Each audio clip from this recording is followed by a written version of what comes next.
Great war, the war to end all wars या global war आदि नामों से जाना जाता है। ऐसा माना जाता था कि ये लड़ाई अब तक की सबसे बड़ी लड़ाई है और अगले 60 से 70 वर्षों तक कोई ऐसा युद्ध नहीं होगा। किंतु इसके बाद जब सेकेंड वर्ल्ड वॉर हुआ तो इसका नाम बदलकर वर्ल्ड वॉर 1 रख दिया गया। वर्ल्ड वॉर इसलिए क्योंकि इसमें दुनिया के कई देश आपस में लड़े और कई जाने गई। ये विश्व युद्ध 28 जुलाई 1914 से 11 नवंबर 1918 तक चला। अब बात करते हैं उन कंट्रीज के बारे में जो कि इस विश्व युद्ध में लड़ी थी। ये युद्ध 2 ग्रुप्स के बीच में लड़ा गया था, जिनमें से एक था अलाइड पावर्स, इसके सदस्य थे रशिया, फ्रांस, ब्रिटेन, जापान और यूएसए, और दूसरी ओर था सेंट्रल पावर्स। इस ग्रुप के सदस्य थे जर्मनी, ऑटमन एम्पायर जहां आज टर्की स्थित है, और ऑस्ट्रिया हंगरी एम्पायर जहां आज बहुत सारी यूरोपियन कंट्रीज हैं। इससे पहले हम बात करें इनके कॉजेज यानी कारणों के बारे में, हम बात करेंगे मुख्य अलायंसेस यानी संधियों के बारे में, जो कि आपको बाद में समझने के लिए हेल्प करेंगी। अपनी पावर के संतुलन को बनाए रखने के लिए अलग अलग देशों ने एक दूसरे के साथ गुप्त समझौते कर लिए। किसी दूसरे देश को इस बात का पता नहीं था कि इन देशों के बीच में अलायंसेस यानी समझौते हैं। इनमें से मुख्य समझौते हैं नंबर 1 ट्रिपल अलायंस। ये जर्मनी, ऑस्ट्रिया हंगरी और इटली के बीच में 1882 ईस्वी में हुआ था, जिसके अनुसार अगर कोई देश इनमें से किसी एक पर हमला करता है तो तीनों मिलकर उसका डिफेंस करेंगे। Number 2 triple entente. ये 1907 में फ्रांस, ब्रिटेन और रशिया के बीच में हुआ था। पहले 1904 में ब्रिटेन और फ्रांस का एक समझौता हुआ जिसे एंटॉन्ट कोर्डियाल कहते हैं, और 1907 में जब रशिया का समझौता इनसे हुआ तो ये ट्रिपल एंटॉन्ट बन गया। बात करते हैं युद्ध के कारणों के बारे में, तो सबसे पहले पर है अलायंसेस यानी संधियां। हम अभी अभी इनके बारे में बात कर चुके हैं, इसके कारण भी कई देशों ने युद्ध में हिस्सा लिया। नंबर 2 पर है मिलिट्रिज्म।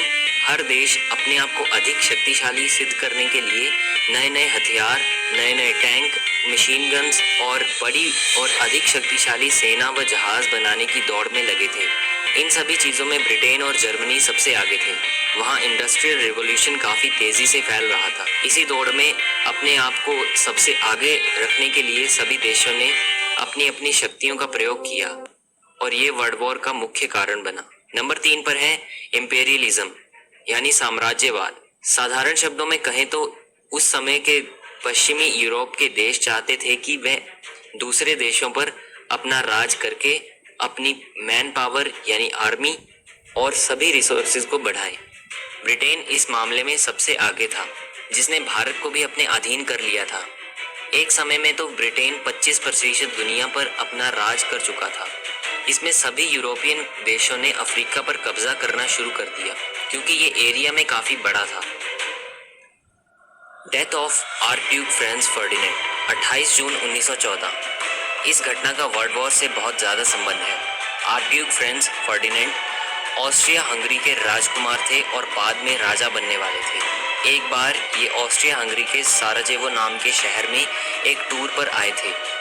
साराजेवो शहर अब बोस्निया में है। यहाँ पर ब्लैक हैंड नाम की एक ऑर्गेनाइजेशन ने इन पर हमला किया और उसी ऑर्गेनाइजेशन के एक आदमी ने इनकी गोली मारकर हत्या कर दी। अब प्रिंस की मौत के बाद लोग भड़क उठे और सर्बिया को धमकी देने लगे, क्योंकि सर्बिया बोस्निया के पास का एक देश है जहाँ के अधिकारियों ने बोस्निया के प्रिंस को मरवाकर बोस्निया को आज़ाद करवाने की साजिश रची थी। जुलाई क्राइसिस। ऑस्ट्रिया हंगरी ने बिना युद्ध किए सर्बिया को अपने हवाले होने के लिए कहा। सर्बिया ने रशिया से मदद मांगी क्योंकि इन दोनों देशों में स्लाविक लोग रहते थे और रशिया पहले से ही इस बात में इंटरफेयर करना चाहता था। अब ऑस्ट्रिया हंगरी ने जर्मनी से मदद मांगी क्योंकि इन दोनों में 1882 ईस्वी में एक संधि हुई थी, जिसके बारे में हम वीडियो में पहले ही शुरुआत में बात कर चुके हैं। जर्मनी ने भी ऑस्ट्रिया हंगरी को सपोर्ट किया। इसे जुलाई क्राइसिस भी कहते हैं क्योंकि ये सब 28 जून को प्रिंस की मौत के बाद जुलाई महीने में हुआ था। War declared. ऑस्ट्रिया हंगरी और जर्मनी ने सर्बिया पर युद्ध करने की घोषणा कर दी। उसके बाद रशिया ने जर्मनी पर युद्ध करने की घोषणा कर दी और कुछ ही दिन बाद फ्रांस ने भी जर्मनी पर युद्ध करने की घोषणा कर दी, क्योंकि रशिया और फ्रांस ने भी एक संधि की थी जो थी ट्रिपल एंटॉन। अगर आपको याद हो तो हम पहले इसके बारे में बात कर चुके हैं। पर इटली, जो कि यहाँ पर ऑस्ट्रिया हंगरी और जर्मनी के साथ एक संधि में बंधा हुआ था, उसने ये कहकर अपना दल बदल लिया कि उसका समझौता केवल डिफेंस के लिए जर्मनी और ऑस्ट्रिया हंगरी के साथ हुआ था, ना कि अटैक करने के लिए। और युद्ध के शुरुआती कुछ महीनों से ही ट्रिपल एंटॉन की ओर से लड़ना शुरू कर दिया। अब जुलाई क्राइसिस के बाद अगस्त 1914 में युद्ध की शुरुआत हुई। सबसे पहले जर्मनी ने फ्रांस पर अटैक किया, क्योंकि रशिया की आर्मी और रिसोर्सेज ज़्यादा थे और वे फ्रांस को पहले रास्ते से हटाना चाहते थे।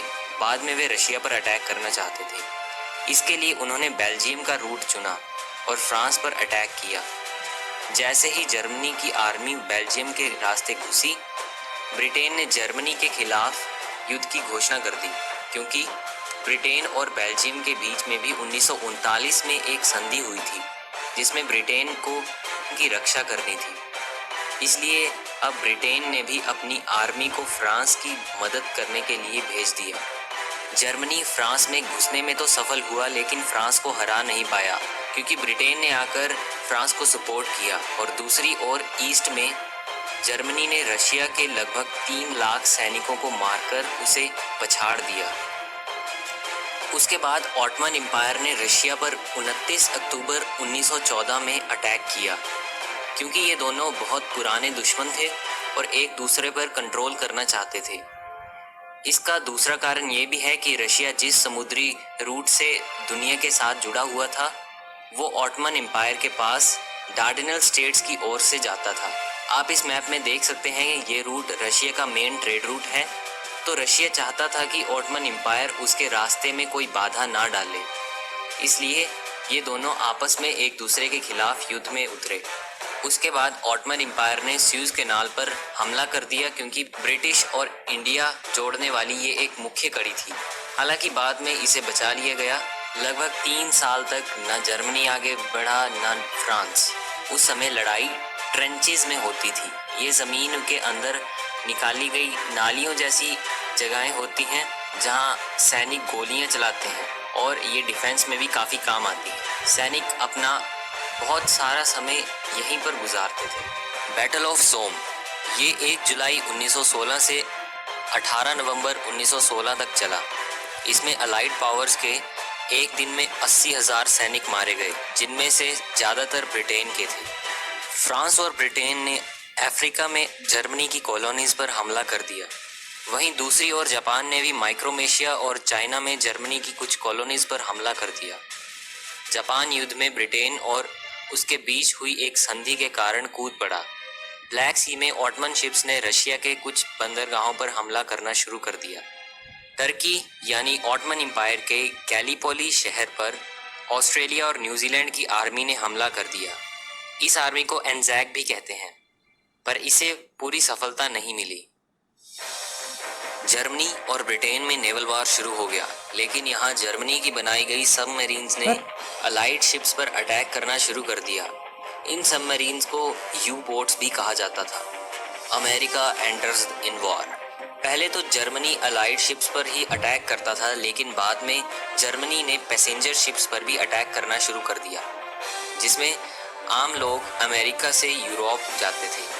एक बार 1200 लोगों की ऐसी ही एक बोट में मौत हो गई। इसलिए अप्रैल 1917 में अमेरिका ने भी वार को ज्वाइन किया, क्योंकि अमेरिका के बहुत से लोग इस अटैक में मारे गए थे। Ending of war. अब यूएसए अपने लगातार 10,000 सैनिक रोज ब्रिटेन की तरफ से जर्मनी के खिलाफ भेज रहा था, और दूसरी ओर रशिया में एक रिवॉल्यूशन हुआ और एक गवर्नमेंट बनी फरवरी 1917 में। कुछ समय बाद अक्टूबर 1917 में एक और क्रांति आई, जिसमें लेनिन नाम के एक नेता ने सत्ता में आने के बाद जर्मनी के साथ एक शांति समझौता किया और अपनी ओर से युद्ध को रोक दिया। अब जर्मनी के खिलाफ एक तरफ लड़ाई चल रही थी, यानी ब्रिटेन और फ्रांस की तरफ से, लेकिन अब अमेरिका भी ब्रिटेन के साथ खड़ा था, जिसके पास बहुत सारी सेना और रिसोर्सेज थे। अब अंत में अलाइड पावर्स की आर्मी ने हर तरफ से हमला जारी रखा और सेंट्रल पावर्स यानी जर्मनी, ऑटमन एम्पायर और ऑस्ट्रिया हंगरी को हरा दिया और 11 नवंबर 1918 को सुबह 11 बजे जर्मनी के युद्ध विराम समझौते पर साइन करवा लिया। अगले साल 28 जून 1919 को ट्रीटी ऑफ वर्सलिस फाइनल हुआ। इसके अकॉर्डिंग बहुत सी इसकी शर्तें थी, जिसमें जर्मनी को इस युद्ध का दोषी ठहराया गया और जर्मनी को बहुत सारा फाइन देना पड़ा। जर्मनी बहुत सालों तक ये फाइन ख़त्म नहीं कर पाया। अभी अभी 2010 में जर्मनी इस फाइन को चुका पाया है और बहुत सी कंट्रीज़ पे बहुत सारा कर्जा आ गया, जिससे उनकी आर्थिक स्थिति बहुत ज़्यादा बिगड़ गई। अब बात करते हैं रिजल्ट्स की। बहुत से एम्पायर्स ख़त्म हुए, जैसे Germany empire, Austria Hungary empire, Russian empire, Ottoman empire. Number 2, बहुत से नए देश बने, जैसे ऑस्ट्रिया हंगरी, यूगोस्लाविया और बहुत सारे ऐसी कंट्रीज़ जो कि ऑस्ट्रिया हंगरी किंगडम के अंडर आती थी। इसके अलावा Poland, England, Estonia, Latvia, Lithuania जैसी बहुत सी कंट्रीज़ इंडिपेंडेंट हुई। नंबर 3, लड़ाई के दौरान 17 मिलियन लोग मारे गए। नंबर 4, कई बीमारियां फैलने के बाद इससे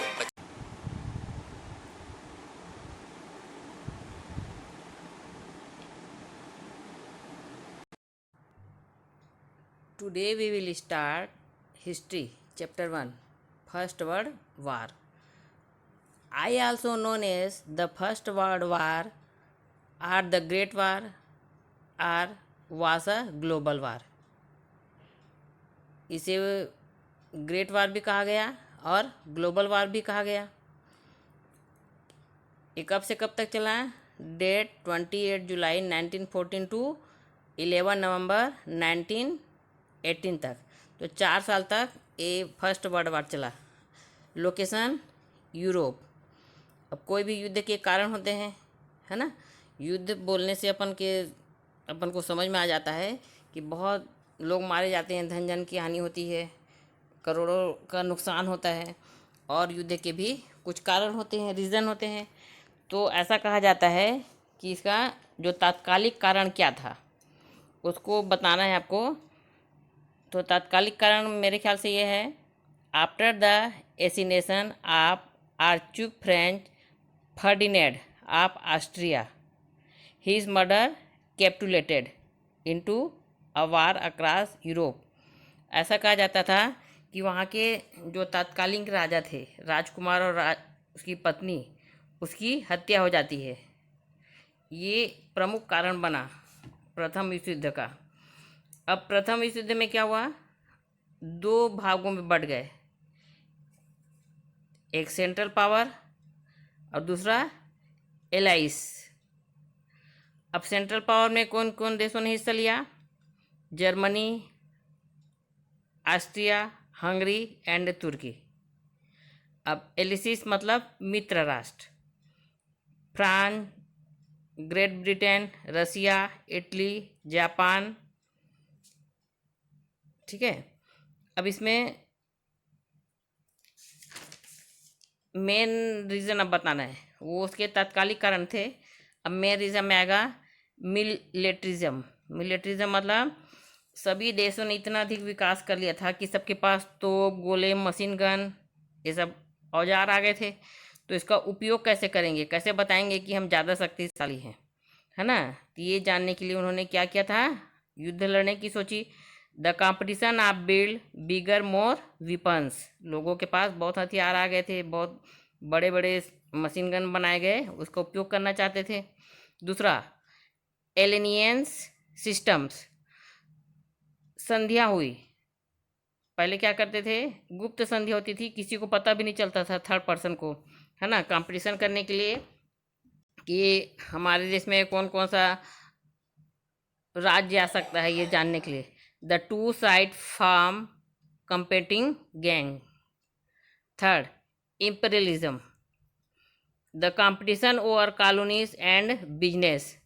तो दक्षिण अफ्रीका में सबसे ज़्यादा रॉ मटेरियल था, तो जितने भी देश थे उसमें कंपटीशन हो गया दक्षिण अफ्रीका पर अधिकार करने के लिए। फिर आएगा नेशनलिज्म।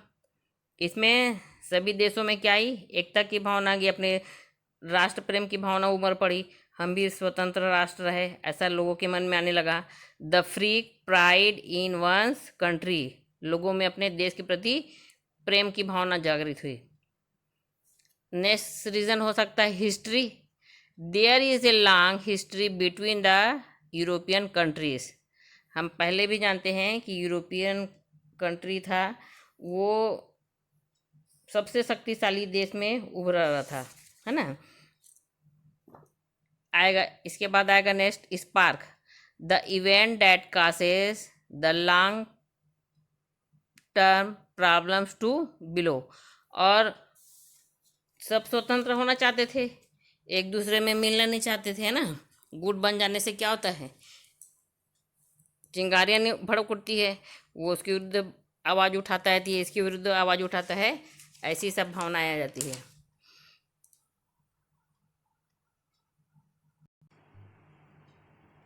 इस पिक्चर से हम समझ सकते हैं कि फर्स्ट में साइबेरिया था, है ना। साइबेरिया को टच कर रहा है Germany. If you touch me I will, if you make a move I will.